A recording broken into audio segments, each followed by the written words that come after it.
Fala pessoal, bom dia, tudo bem com vocês? No último vídeo nós falamos sobre as fases de crescimento espiritual e hoje eu queria falar um pouquinho de como crescer espiritualmente, como avançar nesses estágios de crescimento, né?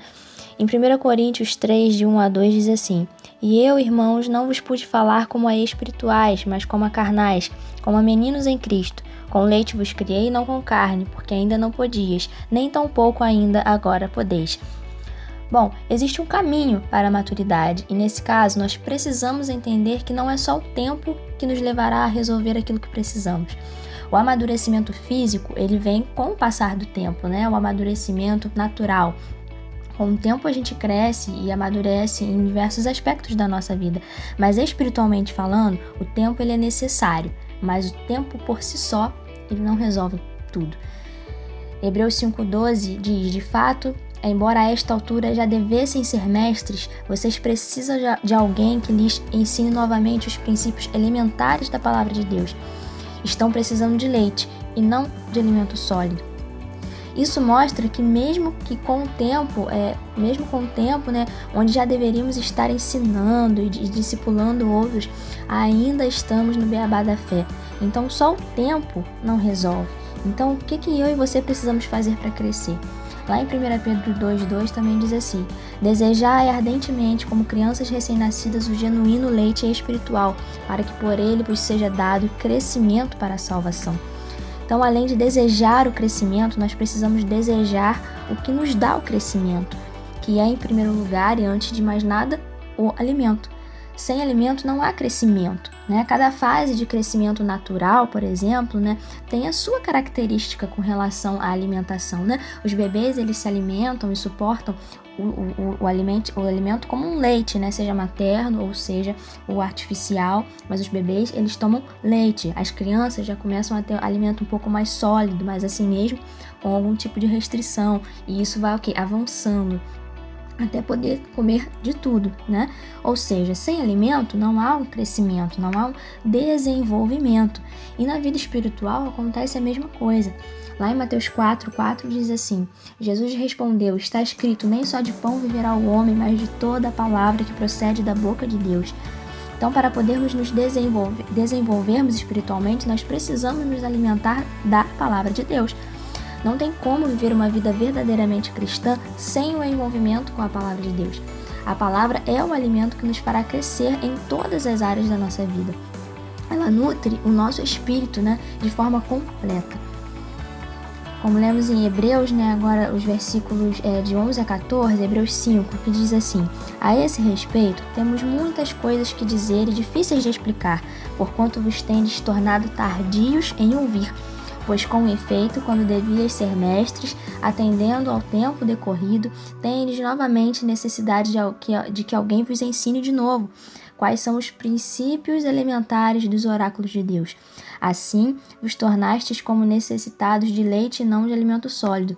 Ora, todo aquele que se alimenta de leite é inexperiente na palavra da justiça, porque é criança, mas o alimento sólido é para os adultos, para aqueles que pela prática têm as suas faculdades exercitadas para discernir não somente o bem, mas também o mal. A maneira como a gente se dispõe, né, a ouvir a palavra de Deus determina se nós vamos crescer ou não. Agora, uma criança ela não se desenvolve apenas com alimentação. É necessário que exercício. Uma criança saudável, ela está sempre fazendo o quê? Ela está sempre correndo, pulando, brincando, ela está se movimentando, né? Alguém que fica parado, sem mexer nada, ela vai ter o quê? Os seus membros atrofiados. Então, nós precisamos nos movimentar, né? Isso tudo vai favorecer o quê? O crescimento. No lado espiritual também, gente. Nós precisamos nos movimentar, precisamos nos exercitar. Em 1 Timóteo 4,7, né, fala: exercita-te pessoalmente na piedade. E no versículo 8 diz: pois o exercício físico para pouco é proveitoso, mas a piedade para tudo é proveitosa, porque tem a promessa da vida que agora é e da que há de ser. E ele quis dizer o que nesse versículo? Que o exercício não é benéfico, que não é necessário? Não, nada disso. Mas é que tem o que? Duração limitada. Assim como há um exercício para o corpo, assim como há um exercício da mente para quem é instruído e alimentado na palavra de Deus, há um exercício na piedade. Quando a Bíblia diz, para não sermos apenas ouvintes, mas praticantes da palavra de Deus, a nossa capacidade de desenvolver um vínculo maior com a palavra de Deus depende da prática. Então, o vínculo criado com a palavra de Deus não é só quando a gente ouve ou quando a gente se alimenta, é quando nós nos exercitamos. E exercitamos o quê? A própria vida cristã. Quando Jesus fala a respeito de dar a outra face para quem nos feriu, e quando fala de andar a segunda milha, de entregar a capa junto com a túnica, ele está falando de exercitar a piedade, Quando alguém nos provoca a ter que exercitar o perdão, essa pessoa ela está nos ajudando a crescer. As disciplinas espirituais, o envolvimento com a palavra, a adoração, o testemunhar, o falar da fé, são os exercícios que, combinados com o alimento, nos farão crescer. Então não basta apenas frequentar cultos ou acompanhar aquilo que é ensinado via internet, através da internet.